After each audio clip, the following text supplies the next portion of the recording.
Hi guys, welcome to a new video of JP Examit. आज हम life process का पहला चैप्टर न्यूट्रिशन को कवर करने वाले हैं। तो चलिए शुरू करते हैं। देखो, चाहे आप कुछ भी काम करो, चाहे आप स्विमिंग करो, रनिंग करो या फिर साइकिलिंग करो, उसके लिए एनर्जी की जरूरत होता है। अगर आप पढ़ाई करेंगे, उसके लिए भी एनर्जी की जरूरत होता है। अभी आप पूछेंगे, सर अगर हम सो जाएंगे, क्या उसके लिए भी एनर्जी की जरूरत होता है?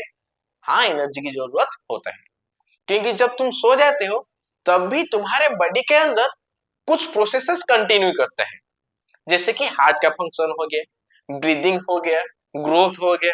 अगर आप सपने देखते हैं तो फिर सपने देखने के लिए भी एनर्जी की जरूरत होता है। और ये एनर्जी कहां से मिलता है?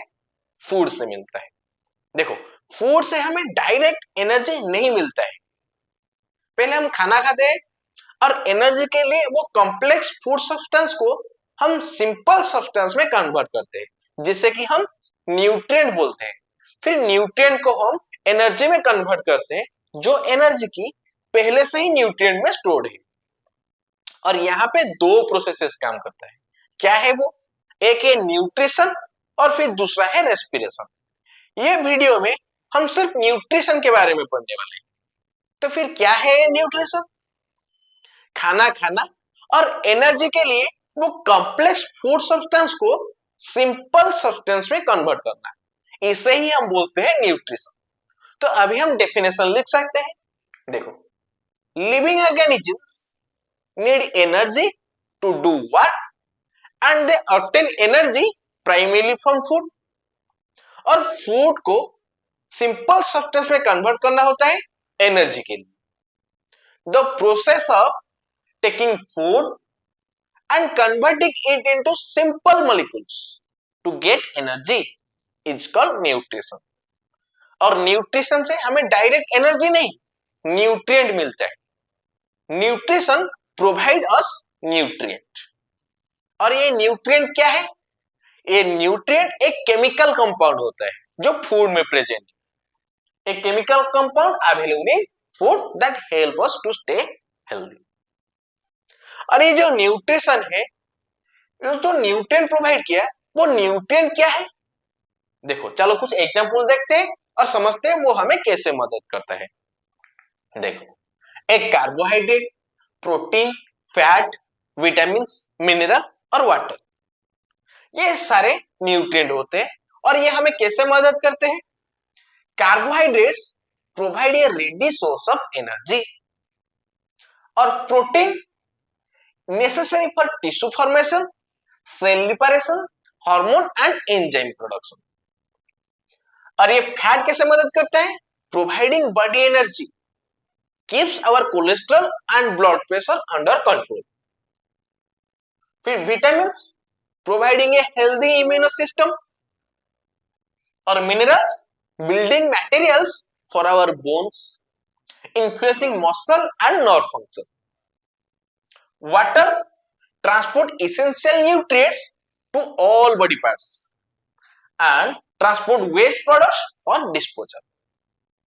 आपको एक डाउट आ रहा होगा कि सर ये जो फैट है वो कोलेस्ट्रॉल और ब्लड प्रेशर को कैसे कंट्रोल कर सकता है? देखो, फैट ब्लड प्रेशर और कोलेस्ट्रॉल को कंट्रोल कर सकता है, ये आपको नहीं पता, इसलिए ये गलत नहीं है। आप जब आगे क्लास में जाओगे तब ये आपको समझ में आ जाएगा। इसके लिए हम एक अलग सी वीडियो बना लेंगे। अभी इसको स्किप करते हैं, फिर आगे बढ़ते हैं। देखते हैं ये न्यूट्रिशन कितने टाइप का होता है। न्यूट्रिशन दो टाइप का होता है। एक है ऑटोट्रोपिक न्यूट्रिशन और दूसरा है हेटेरोट्रोपिक न्यूट्रिशन। ये ऑटोट्रोपिक न्यूट्रिशन क्या है?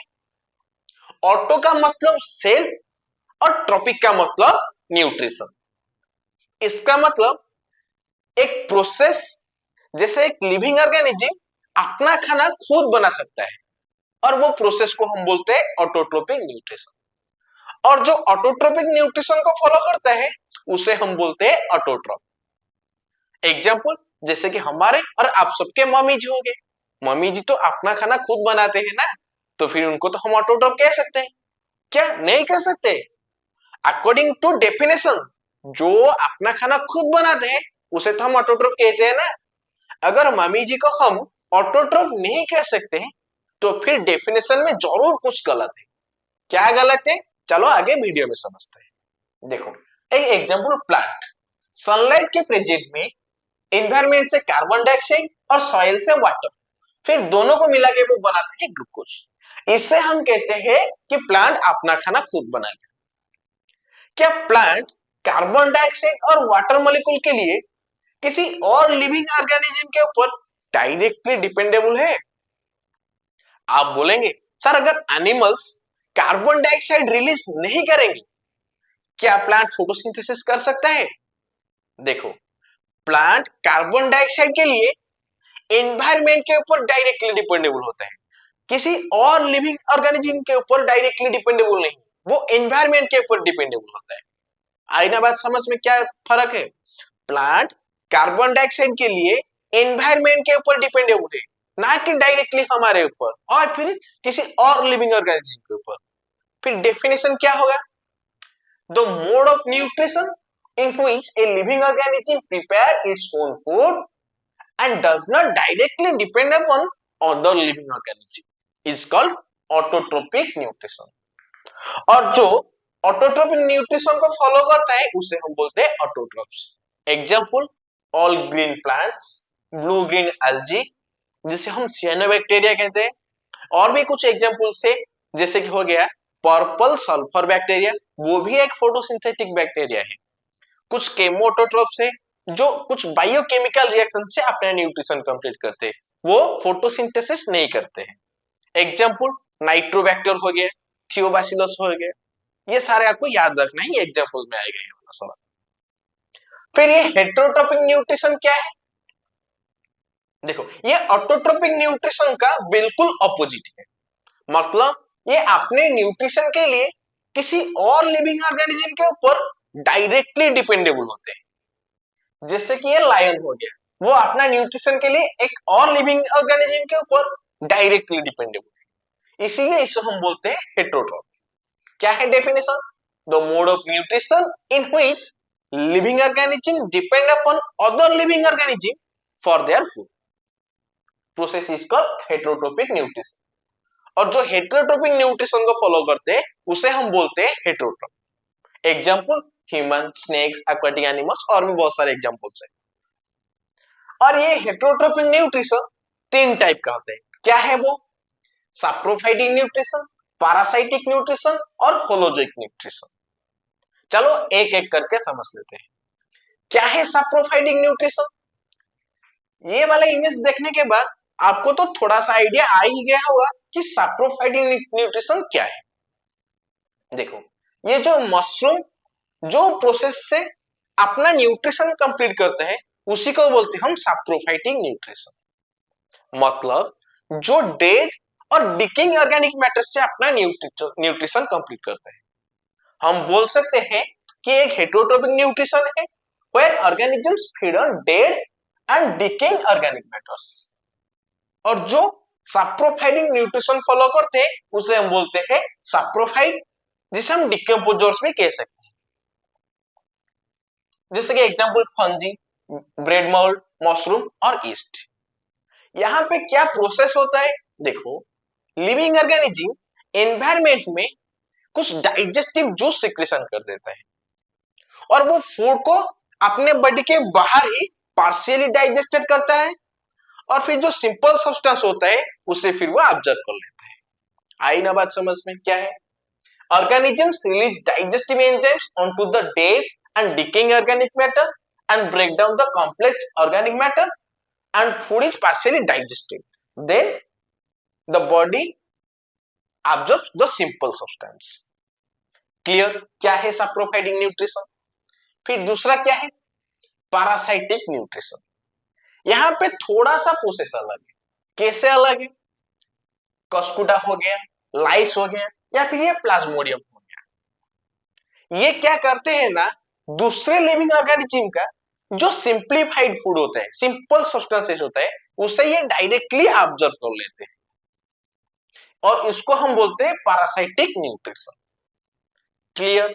और ये जो पैरासाइटिक न्यूट्रिशन फॉलो करते हैं उसे हम बोलते हैं पैरासाइट।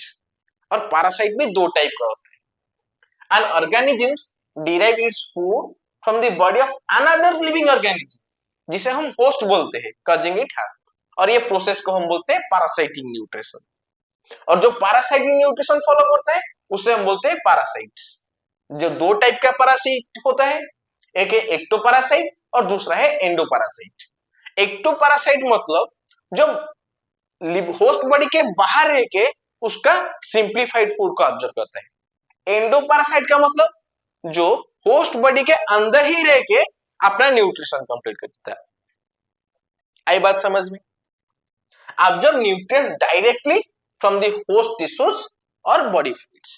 क्लियर? फिर होलोजोइक न्यूट्रिशन। क्या है होलोजोइक न्यूट्रिशन? ये थोड़ा क्रिटिकल है, थोड़ा सा कॉम्प्लेक्स है। ऑर्गेनिज्म इंजेस्ट सॉलिड और liquid food, digest it, then absorb the nutrients, utilize the absorbed digested food for energy and growth, then eliminate the undigested waste। थोड़ा कॉम्प्लेक्स हो गया, और इजी बनाएंगे इसे। देखो, सबसे पहले इंजेक्शन होता है जिसको हम बोलते हैं इनटेक ऑफ फूड, सिर्फ खाना खाना है, उसी को ही हम बोलते हैं इंजेक्शन। फिर जो कॉम्प्लेक्स फूड सब्सटेंस होता है उसका ब्रेकडाउन होता है और फिर बनता है सिंपल सब्सटेंसेस, जिसको हम बोलते हैं डाइजेशन। फिर जो सिंपल सब्सटेंसेस बन गया उसको एब्जॉर्ब करना होता है, क्योंकि पूरे बॉडी में डिस्ट्रीब्यूट करना है, उसे हम बोलते हैं एब्जॉर्प्शन। और जो सिंपल सब्सटेंसेस को हम यूज करते हैं एनर्जी के लिए, ग्रोथ के लिए, मूवमेंट के लिए, उसे हम बोलते हैं एसिमिलेशन। फिर जो खाना बच गया, जो डाइजेस्ट नहीं हो पाया, उसे हम बोलते हैं इजेशन, जैसे कि removal of undigested food. Clear? ये सारे प्रोसेसेस के लिए मल्टीसेलुलर ऑर्गेनिज्म में स्पेशली डाइजेस्टिव सिस्टम काम करता है। अगर यूनिसेलुलर की बात करेंगे, वहां पे एक ही सेल में ये सारे प्रोसेसेस होता है। सर कुछ एग्जांपल्स हो गया, कुछ प्रोसेसेस दिखाएंगे? हाँ, हो गया अमीबा। देखो, अमीबा वो भी यही सेम प्रोसेस फॉलो करते हैं, जैसे कि वो सबसे पहले खाना को सेंस करता है, फूड को, फिर उसके पास मूवमेंट करके जाता है और फूड को कैप्चर कर लेता है। सर एमीबा कैसे मूवमेंट करता है? ये सेल मेम्ब्रेन थोड़ा एक्सटेंडेड होके एक फॉल्स फीट बनाता है, जिसे हम बोलते हैं सीडोपोडिया। वही सीडोपोडिया उसे फूड कैप्चर करने में मदद करता है और फूड के चारों तरफ एक फूड वैक्यूल बना लेता है, और ये प्रोसेस को हम बोलते हैं फागोसाइटोसिस। फिर अब क्या करना है? जो फूड को वो कैप्चर कर लिया और उसके ऊपर एक फूड वैक्यूल बना लिया, उसे तो अभी डाइजेस्ट करना है ना, और डाइजेशन के लिए डाइजेस्टिव एंजाइम की जरूरत होता है।